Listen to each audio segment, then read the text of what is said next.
noches. Gracias por venir a todos y todas. Gracias por venir Ezequiel, Daniel, Waldo.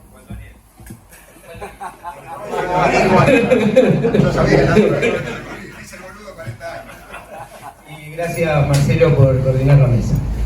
Bueno, desde Yole en Buenos Aires organizamos esta charla en función de lo que venimos trabajando transversalmente en toda la institución sobre la recuperación de la democracia. Este es el año número 40 de la recuperación de la democracia y es un momento muy especial porque surgen algunas cuestiones como el negacionismo que vuelve a estar en la palestra, surgen algunos discursos fascistas y en este sentido no solo es en Argentina sino que a nivel global.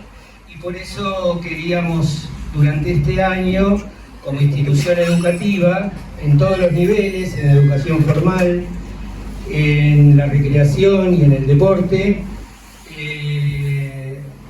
hacer una conmemoración de estos 40 años de recuperación democrática. También este año se cumplen 100 años del nacimiento de Yole Maleijer, que junto con el SER y con el Pérez de Villa Lynch son los antecesores de nuestra institución actual. En ese sentido, queríamos que esta charla Deporte y Política hable de algunos temas relacionados precisamente con eso, con los derechos humanos, con la recuperación democrática y estamos ante tres personas que nos pueden ilustrar mucho en el tema. Bueno, muchas gracias y los dejo con ellos.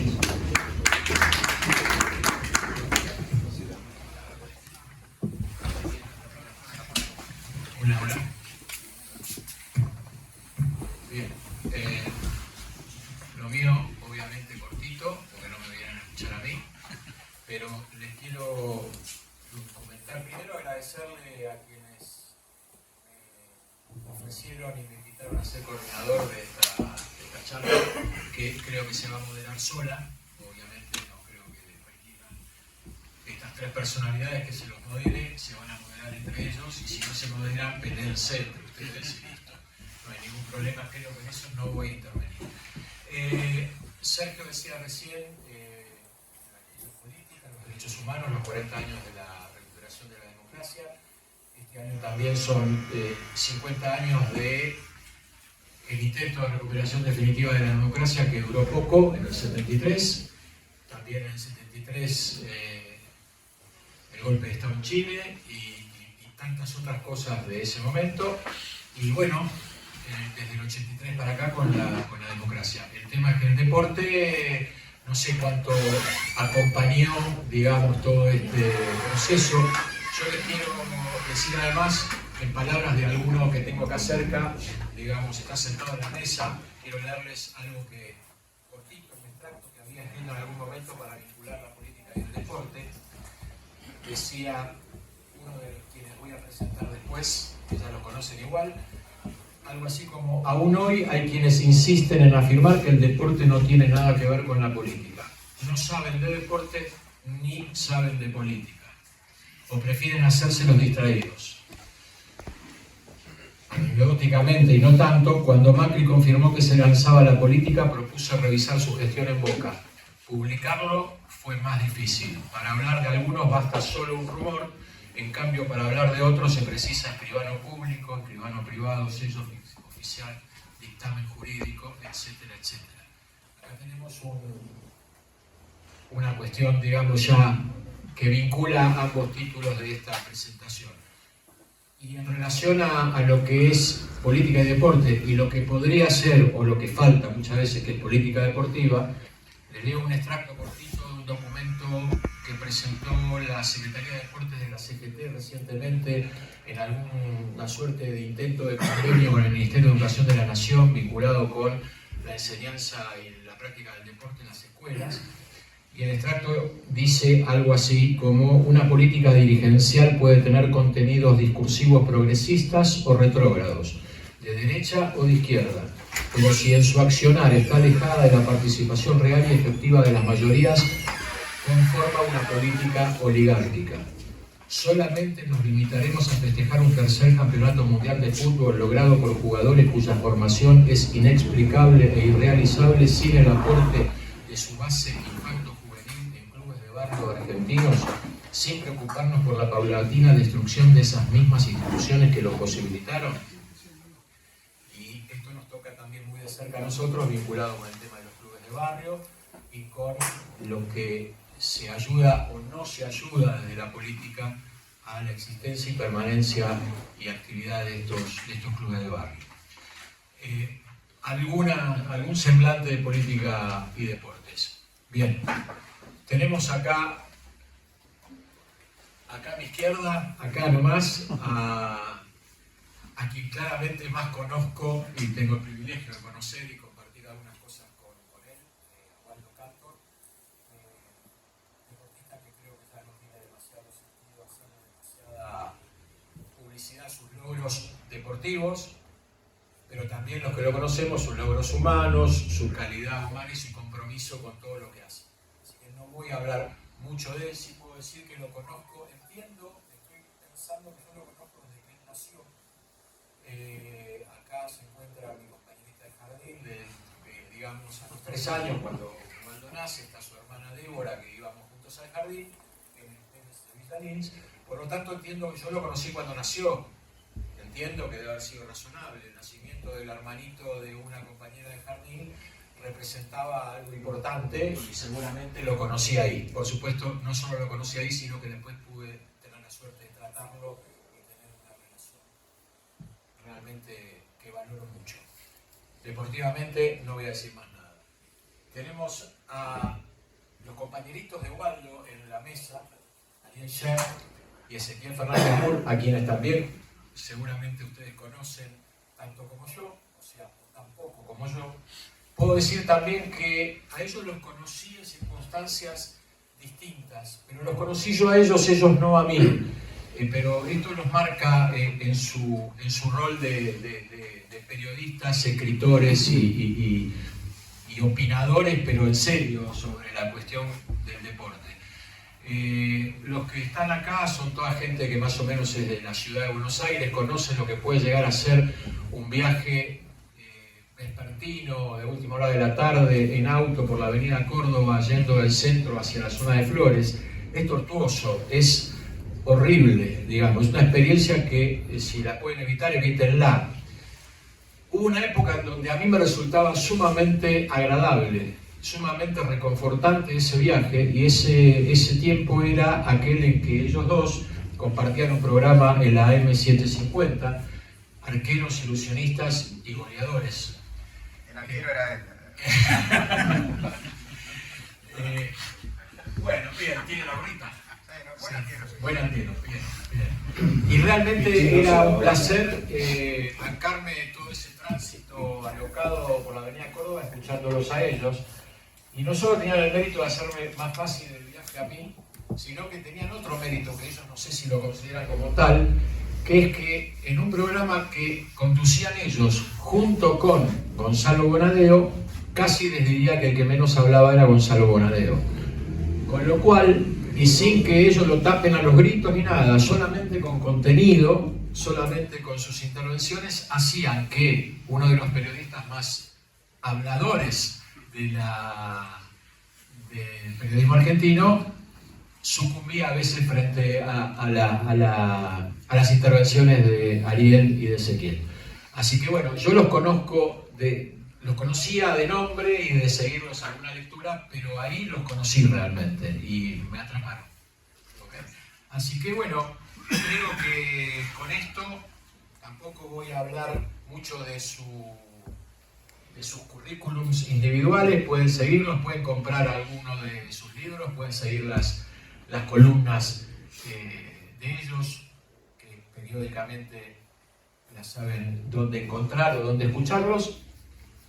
Y para abrir esto, y vinculando la política y el deporte, les voy a dejar un encargo a cada uno de alguna situación o de alguna situación que vincule la política y el deporte. En orden cronológico, Ariel, Primero, te digo, porque es lo primero que sucedió, que nos recuerdes o a algunos les cuente que quizá no sepan sobre un partido en cancha de Racing, creo que fue, en donde se sucedieron, estuvieron conjuntamente 3 presidentes latinoamericanos, que nos cuentes un poquito casi anecdóticamente, y si hay algo más que la anécdota, bienvenido sea. Ezequiel, tus primeras armas en el periodismo deportivo, Mundial 78, dictadura mundial, prensa argentina, prensa europea, cuando pretendían que fuéramos más derechos y humanos que ocuparnos de los derechos humanos. Igual no, Mundial 82, podio del Mundial, tercer puesto, pero más que nada, además de lo deportivo, lo que significaba por ahí en el Luna Park, por lo menos, no sé, en alguna otra sede, lo que podría ser considerado una de las primeras, o quizá la primera manifestación masiva en un estadio deportivo contra la dictadura. ¿Verdad? Todos ustedes. Y juega local. Juega de local y de Salvador, y decidimos hace un ratito lo que estábamos acá al lado, que es un tipo de juego con los tipos de jugos que toquemos nosotros para pegar, un poco frustrante, digamos. Pero vamos a pegar, está bien, ¿no? Bueno, lo primero, no lo digo formalmente, enormes gracias por la invitación. Conozco a mucha gente acá por distintas circunstancias de la existencia, y es un placer en la única existencia que me parece que tendré, conocer gente como ustedes. Así que es un buen rato, o sea, como decía Waldo recién, susurrando, a los compañeros cuando armaban no les hablaba tan bajito, ¿no? Sobre todo se atacaban afuera. Claro, bueno, nosotros no atacamos, tranquilo. Pero es sentirse muy confortable, sentirse en casa, así que eso se lo agradecemos los 4, obviamente, y los 3 en particular. La pregunta que vos hacías tiene que ver, ¿esto qué hago? ¿Lo separo o lo...? Como quieras. La referencia tenía claro, estamos a 50 años del final de la penúltima dictadura en la Argentina, ¿sí? Todos ustedes se ubican, del 66 al 73, con el impacto en el fútbol de la Argentina, que la Asociación del Fútbol de la Argentina estuvo intervenida todo ese tiempo, estuvo intervenida más tiempo que la Argentina. La dictadura que terminó el 25 de mayo de 1973, en la AFA no concluyó, seguía habiendo interventores, los interventores durante el gobierno de Cámpora, durante el gobierno de Lastiri, y bueno, durante el gobierno de Lastiri es que termina de normalizarse, entre comillas, la AFA, se acaba una intervención, la segunda de la historia de la AFA, la que había empezado con Onganía, insisto, y recién allí, en 1974, con Perón en la normalización. 2 meses antes de la muerte de Perón, en abril del 74. Fernando Mitjas, el escribano Fernando Mitjas, que algunos de ustedes, ustedes son muy jóvenes, pero yo que soy grande, lo vi en Feliz Domingo sustituyendo a Prato Murphy en un domingo a la noche. Su hijo hoy tiene un rol relevante en el Tribunal de Disciplina Deportiva de la AFA, también es escribano, también está ligado a Boca. Mitjas padre había sido brevemente el escribano personal de Perón y era un tipo muy ligado a Boca, a veces más cerca y a veces más lejos de Alberto J. Armando, que sabemos que su ligazón central era con el dictador saliente Alejandro Agustín Lanusse, alguien que dejó de ser socio honorario de Boca hace 3 años, justo antes de la pandemia. Él y Macera, entre otros tipos, eran socios honorarios de Boca por el estímulo a la ciudad deportiva de Boca. Pero es una resolución de ¿cuándo? 2019. Sí. Ese es el contexto en el que estamos, ¿sí? Cuando llega Cámpora al gobierno, ¿sí? Las elecciones del 11 de marzo del 73, con un acto clave en un escenario deportivo. El escenario deportivo es la cancha de Atlanta. Ustedes sabrán que nosotros, sobre todo Ezequiel y yo, lo quiero eximir a Waldo, todos lo asociamos, todo de bien en alguna circunstancia deportiva, un café con alguien, pero muchos de acá son así también, así que nos entenderán.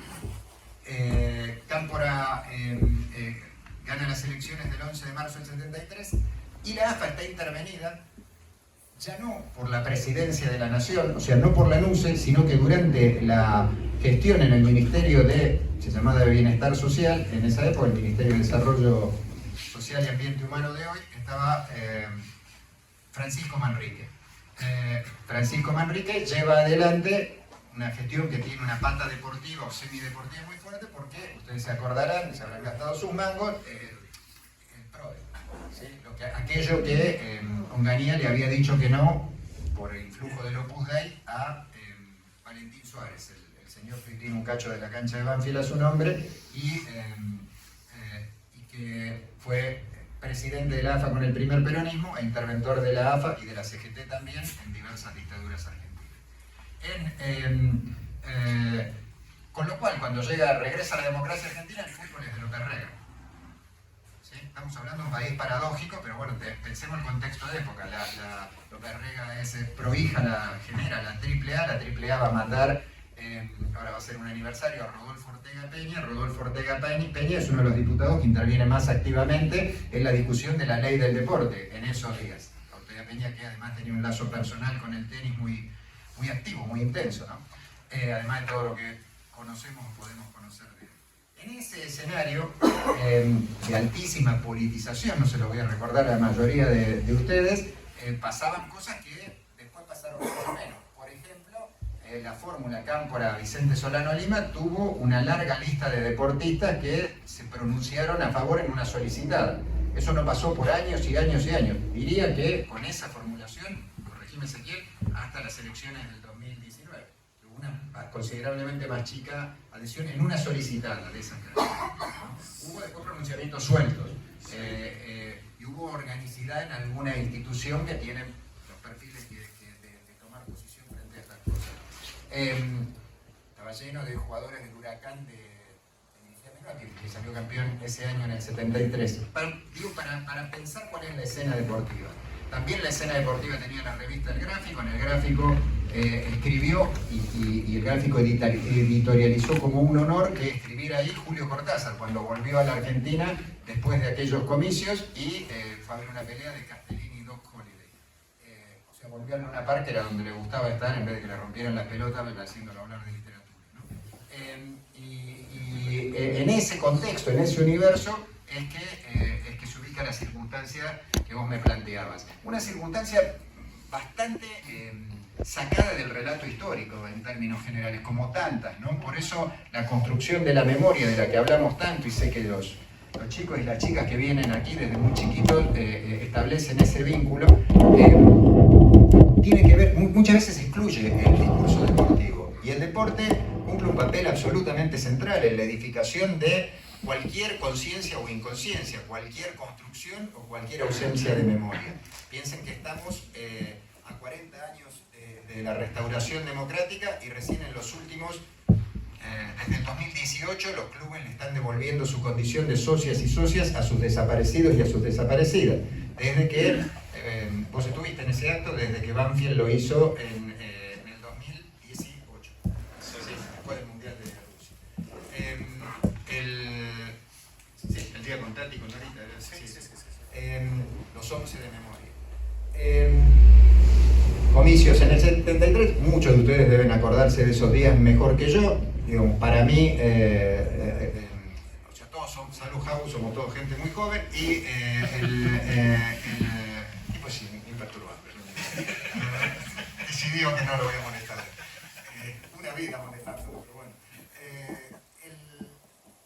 Para la referencia deportiva hay una foto de Cámpora con jugadores de San Lorenzo y de River. San Lorenzo era el bicampeón del 72, River todavía no había vuelto a salir campeón, pero se había clasificado para la Copa Libertadores y hay una foto posando con el Gráfico.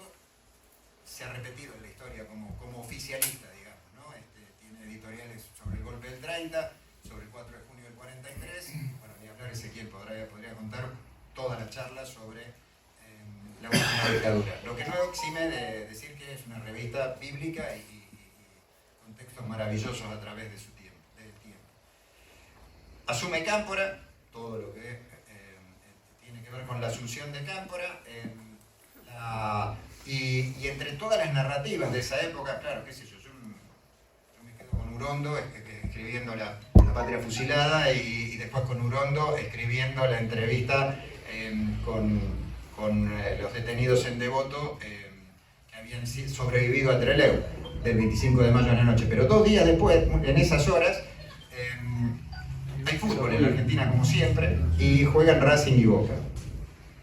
Voy a hacer una aclaración para que aquel que cometa el pecado de no dominar este dato. Yo soy de Racing, él es de Boca, ganó Boca. Termino así. Obvio.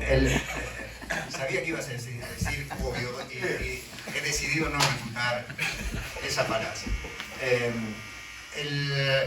Jugaron Racing y Boca, ese día ganó Boca y la singularidad del partido, porque que Boca no ganara no era una singularidad. Racing en el 73, pese a que había salido subcampeón en el 72, estaba lejos de su tiempo glorioso de 6-7 años atrás y muy lejos de otro tiempo glorioso que tardaría en llegar. Pero si empiezo a hablar de Racing, no me agarras.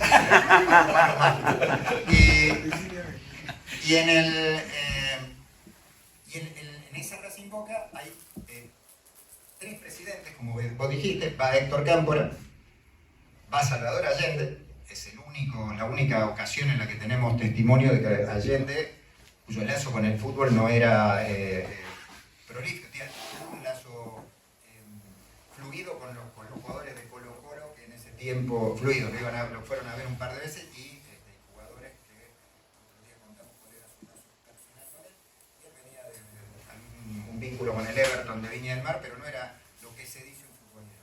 Y el otro que va, menos futbolero todavía, era Osvaldo Dorticón, ¿sí? Que sabemos que también vino a la Asunción en nombre de Cuba, exactamente.